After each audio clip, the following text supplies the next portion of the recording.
সালামু আলাইকুম my students. Alpha ক্ষয়ের কারণ কি, আলফা ক্ষয়ের বৈশিষ্ট্যগুলি লিখো, এটি আজকে আমরা আলোচনা করব। আলফা ক্ষয় মানে হচ্ছে আলফা ডিকে, ইংলিশে বলা হয় আলফা ডিকে। রেডিও অ্যাক্টিভিটি সম্পর্কে তোমরা হোপফুলি জানো, আমি অলরেডি এটা নিয়ে ভিডিও করছি। রেডিও অ্যাক্টিভিটির তিনটা ফেনোমেনন, একটা হচ্ছে তোমার আলফা ডিকে, আরেকটা হচ্ছে বিটা ডিকে, আর লাস্টে আরেকটা হচ্ছে গামা ডিকে। ঠিক আছে, গামা ডিকে। এই তিনটা ফেনোমেননের মধ্যে আলফা ক্ষয় বা আলফা ডিকে এর কারণ কি এবং আলফা ক্ষয়ের বৈশিষ্ট্যগুলো নিয়ে আমাদেরকে আলোচনা করতে বলছে। এই প্রশ্নটি জাতীয় বিশ্ববিদ্যালয় অনার্সে অসংখ্যবার আসছে এবং ডিগ্রিতে 2022 সালেও আসছে। সো প্রথমে আমরা দেখব যে আলফা ডিকে এটার সংজ্ঞা কী, ডেফিনিশনটা কি আলফা ডিকের।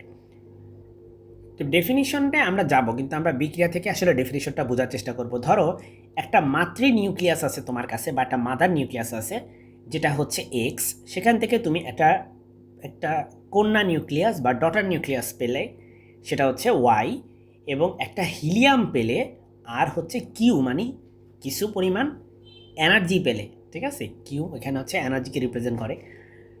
সো এই প্রসেসে তুমি দেখো আলফা কণা নির্গত হয়, এটাই হচ্ছে সে আলফা কণা। হিলিয়াম নিউক্লিয়াসকে আমরা আলফা কণা বলি। হিলিয়াম যে নিউক্লিয়াস, হিলিয়াম নিউক্লিয়াসে প্রোটন থাকে দুইটা, নিউট্রন থাকে দুইটা, এটাকে বলা হয় আলফা পার্টিকেল। ঠিক আছে, তাহলে এই ধরনের বিক্রিয়া, যে বিক্রিয়ায় একটা মাতৃ নিউক্লিয়াস থেকে একটা, মানে একটা মাদার নিউক্লিয়াস থেকে একটা ডটার নিউক্লিয়াস তৈরি হয় এবং আলফা কণা নির্গত হয়, সেই ধরনের বিক্রিয়াকে আমরা বলি আলফা ডিকে। উপরে কিন্তু সে কথাটাই বলা আছে যে তেজস্ক্রিয় ক্ষয় প্রক্রিয়ায় একটি অস্থিতিশীল ভারী নিউক্লিয়াস, যেটাকে মাদার নিউক্লিয়াস বলতেছি আমি, সেখান থেকে একটা আলফা কণা অর্থাৎ হিলিয়াম নিউক্লিয়াস নির্গত হয়ে অপেক্ষাকৃত হালকা ও স্থিতিশীল নতুন নিউক্লিয়াসে পরিণত হয়। এটা হচ্ছে সেই নতুন নিউক্লিয়াস, তাকেই আলফা ক্ষয় বলা হয়। তো বিক্রিয়াটা তুমি লিখবা, অবশ্যই সংজ্ঞা লিখবা, তারপরে বিক্রিয়া লিখবা। ঠিক আছে, আচ্ছা, এরপরে আলফা ক্ষয় বা আলফা ডিকে এর কারণ কি, আমাদেরকে আজকে প্রশ্নই কিন্তু করছে এটা, যে আলফা ক্ষয়ের কারণ কি, এটা আমাদের এক্সপ্লেন করতে বলছে। আর হচ্ছে এই ক্ষয়ের বৈশিষ্ট্যগুলো নিয়েও আমরা আলোচনা করব, আলফা ডিকের বৈশিষ্ট্য নিয়ে। দেখো, নিউক্লিয়াস থেকে আলফা কণা নির্গত হওয়ার পিছনে মূলত নিউক্লিয় পদার্থবিজ্ঞানের কয়েকটি মৌলিক কারণ কাজ করে।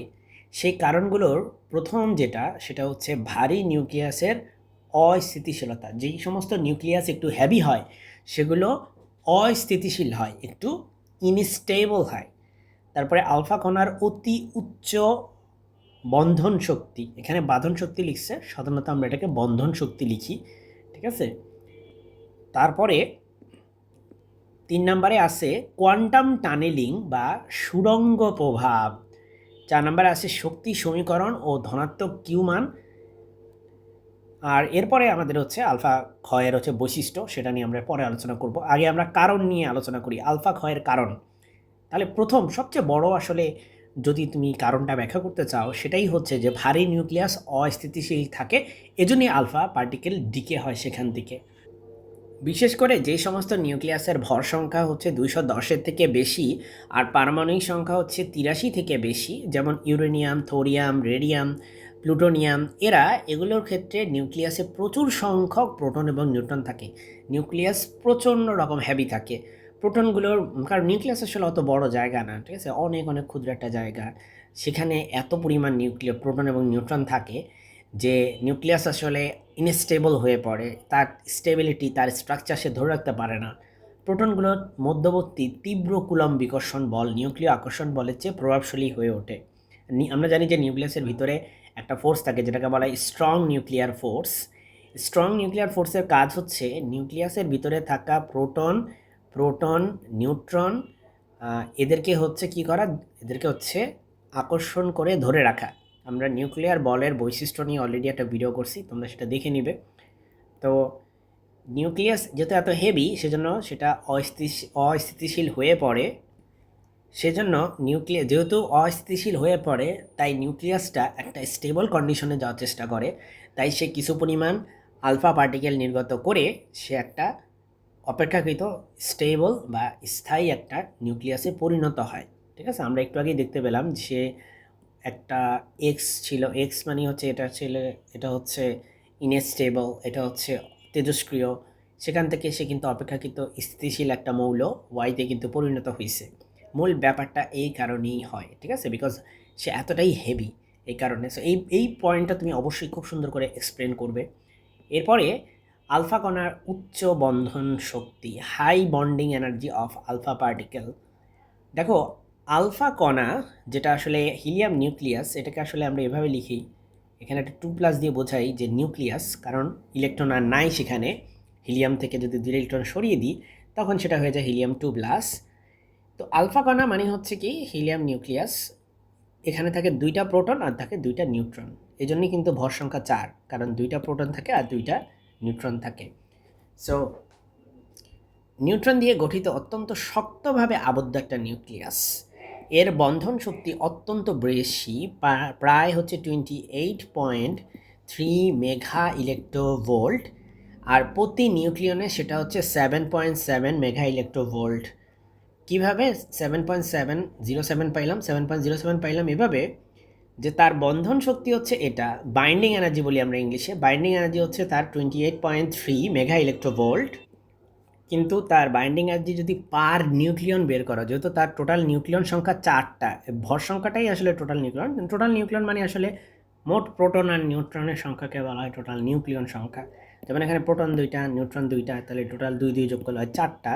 তাই 4 দিয়ে তুমি ভাগ করবা 28.3কে, তুমি পাবা 7.07 মেগা ইলেকট্রোভোল্ট, যেটা স্টিল অনেক বড় একটা নাম্বার। কারণ আমরা জানি বাইন্ডিং এনার্জি পার নিউক্লিয়ন সবচেয়ে বেশি হচ্ছে আয়রনের, এবং আয়রনের বাইন্ডিং এনার্জি পার নিউক্লিয়ন হচ্ছে তোমার 8.8 মেগা ইলেকট্রোভোল্ট। সো সেই তুলনায় 7.07 মেগা ইলেকট্রোভোল্ট খুব একটা খারাপ না, ঠিক আছে, বেশ ভালো, হাইয়েস্ট একটা, মানে ভালোই একটা ভ্যালু। অস্থিতিশীল নিউক্লিয়াস থেকে একক প্রোটন ও নিউট্রন নির্গত হওয়ার চেয়ে আস্ত আলফা কণা হিসেবে নির্গত হওয়া শক্তি সংক্রান্ত দিক থেকে অনেক বেশি সহজ এবং স্বতঃস্ফূর্ত। তাহলে এখানে কি বুঝলাম? যে একটা অস্থিতিশীল নিউক্লিয়াস, যেমন উপরে থাকা এক্স, এটা একটা অস্থিতিশীল নিউক্লিয়াস ছিল, এই এক্স, ওকে। সো এই নিউক্লিয়াস থেকে কি, নিউক্লিয়াস থেকে একটা সিঙ্গেল প্রোটন বের হওয়া বা একটা নিউট্রন বের হওয়া থেকে আলফা কণা বের হওয়াটা তোমার শক্তি সংক্রান্ত দিক থেকে অনেক বেশি সহজ, যেহেতু এটা বাইন্ডিং এনার্জি পার নিউক্লিয়ন বেশি। আর তাই যেহেতু তার মানে এটা বেশি স্টেবল, যার বাইন্ডিং এনার্জি পার নিউক্লিয়ন বেশি, সেজন্য যেটা বেশি স্টেবল সেই কন্ডিশনটা রিচ করার ট্রাই করে। রিমেম্বার, অস্থিতিশীল যেই নিউক্লিয়াসটা আছে সে অস্থিতিশীল থেকে একটা স্থিতিশীল অবস্থায় যেতে চায়, সেজন্য সে আলফা কণা নির্গত করাকে সেফ মনে করে।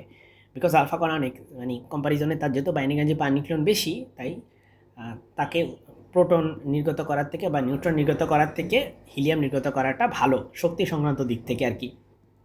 তো উপরের 2টা পয়েন্ট কিন্তু আসলে হচ্ছে তোমার বললেই তোমার আলফা কণা ক্ষয়ের যে কারণটা, মেন কারণটা, সেটা ব্যাখ্যা হয়ে যাবে। এই এই যে এখানে যে নাম্বার যে পয়েন্ট, এটা কিন্তু আসলে আলফা কণা বের হওয়ার, মানে কেন বের হয় সেটা কারণ না, এটা হচ্ছে মূলত কিভাবে বের হয় সেটাকে বোঝায়। নর্মালি ক্লাসিক্যাল মেকানিক্সের দৃষ্টিকোণ থেকে হিসাব করলে আলফা কণা নির্গত হওয়ার কথা না, কারণ নিউক্লিয়াসের চারদিকে যে কুলম্ব বিভব থাকে, কুলম্ব যে পোটেনশিয়াল বাধা থাকে, সেটা আলফা কণার জন্য প্রায় 25 থেকে 30 মেগা ইলেকট্রোভোল্টের প্রয়োজন হবে, ঠিক আছে। কিন্তু আসলে নির্গত যে আলফা কণাগুলো আমাদের নির্গত হয় নিউক্লিয়ার রিয়াকশনে, সেগুলো মাত্র 4 থেকে 9 মেগা ইলেকট্রোভোল্টের হয়ে থাকে। অর্থাৎ এত বড় ব্যারিয়ার সে পার করার তো কথা না, কারণ তার এনার্জি তো অনেক কম, অথচ তার এনার্জি দরকার ছিল 25 থেকে 30 মেগা ইলেকট্রোভোল্ট। সো এটা ক্লাসিক্যাল ফিজিক্স বা ক্লাসিক্যাল মেকানিক্সের দৃষ্টিকোণ থেকে এই আলফা কণা নির্গত হওয়াটা স্বাভাবিক না বা সম্ভব না। কিন্তু বিজ্ঞানী জর্জ গ্যামো, উনি হচ্ছে কোয়ান্টাম মেকানিক্স ইউজ করে ব্যাখ্যা করছে যে আলফা কণার তরঙ্গ ফাংশন মানে ওয়েভ ফাংশনের একটি অংশ বিভব প্রাচীরের মধ্য দিয়ে সুড়ঙ্গ তৈরি করে বাহিরে বেরিয়ে আসতে পারে। সো আমি যদি একটু ছবি আঁকি, ধরো এখানে তোমার ব্যারিয়ারটা আলফা, লেটসে এটা হচ্ছে আলফা কণা, হ্যাঁ, আমি যে ছবি আঁকতেছি এটা জাস্ট তোমাকে বোঝানোর জন্য। সো দেখো এই ব্যারিয়ারটা এতটাই উঁচু যে আলফা কণা চাইলে মানে এই ব্যারিয়ারটা কিন্তু সে টপকে যেতে পারে না, সম্ভব না তার পক্ষে। তো সেজন্য যেটা হয়, সে স্বাভাবিকভাবেই তার মানে বের হয়ে আসার কথা না নিউক্লিয়ার রিয়াকশন থেকে। কিন্তু কোয়ান্টাম মেকানিক্সের দৃষ্টিকোণ থেকে কোয়ান্টাম টানেলিং বলে একটা এফেক্ট আছে।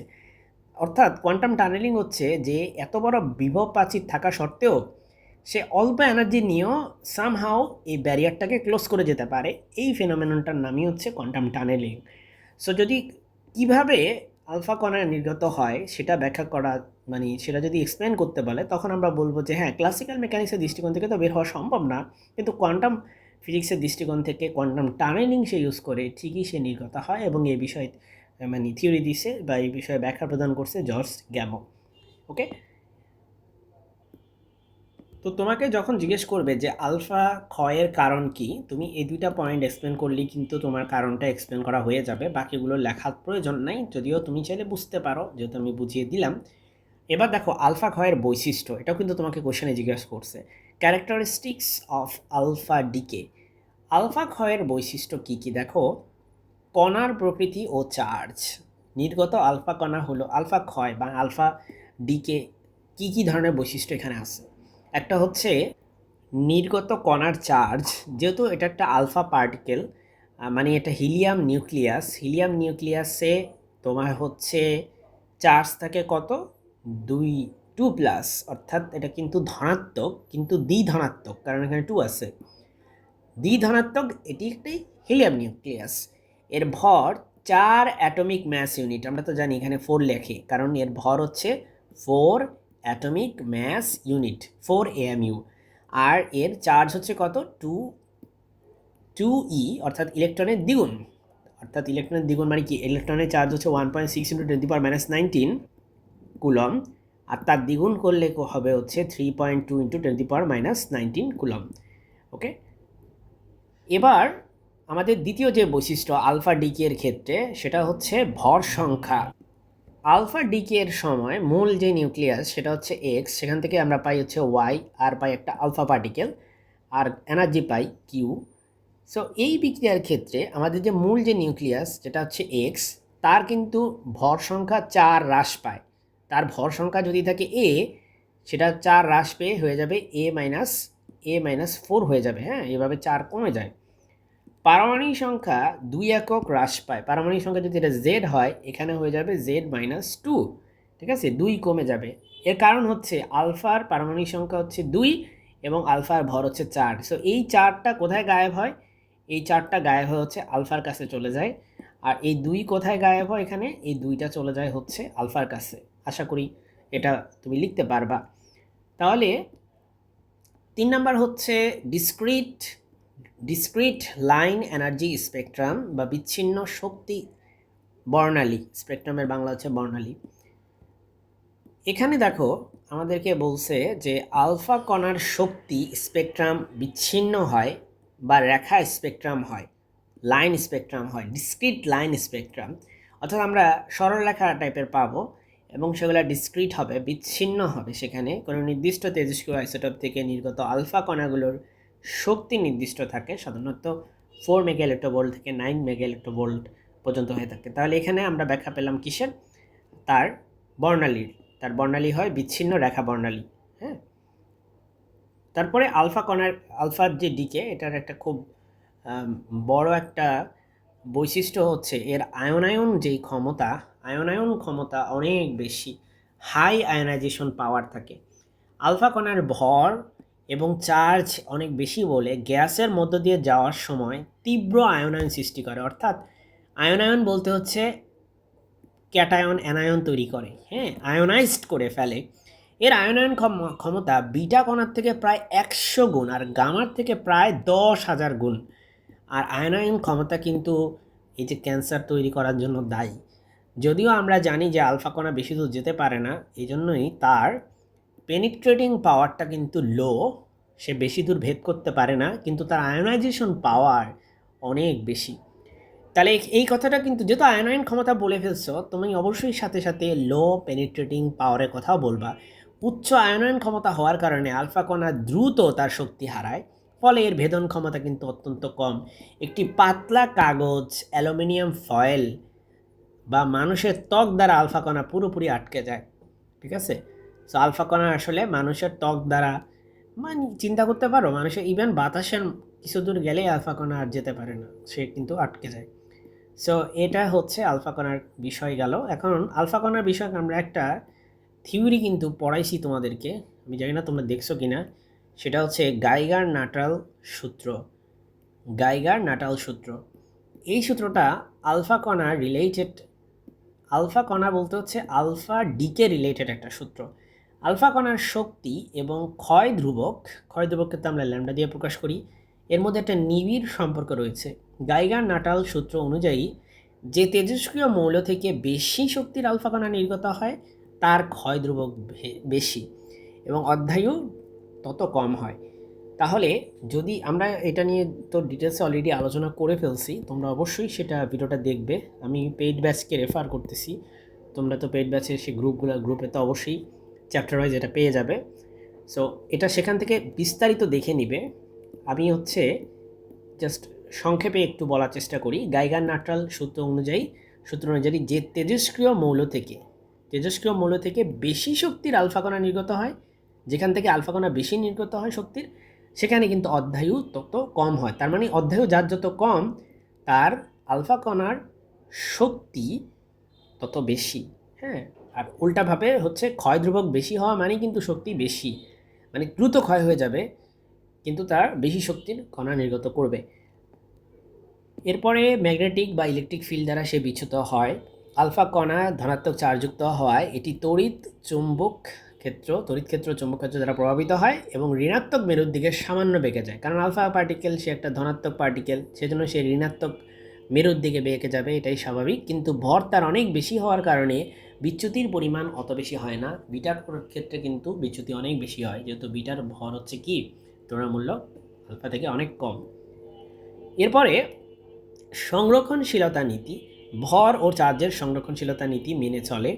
আলফা ক্ষয় প্রক্রিয়ায় মোট ভর শক্তি, ভর সংখ্যা, চার্জ, রৈখিক ভরবেগ, কৌণিক ভরবেগ সম্পূর্ণভাবে সংরক্ষিত থাকে, মানে মেনে চলে। এই কনজারভেশন লগুলো মেনে চলে। স্বাভাবিকভাবেই ফিজিক্সের এই কনজারভেশন লগুলো তো ভাঙবে না, এরা মেনে চলবে। হ্যাঁ, তো এই হচ্ছে আমাদের বিস্তারিত আলোচনা। এখন আমরা তোমাদের একটু সংক্ষেপে তুলে ধরলাম যে যা আমরা বললাম, এখানে কিছু ইনফরমেশন তোমরা পেয়ে যাবে।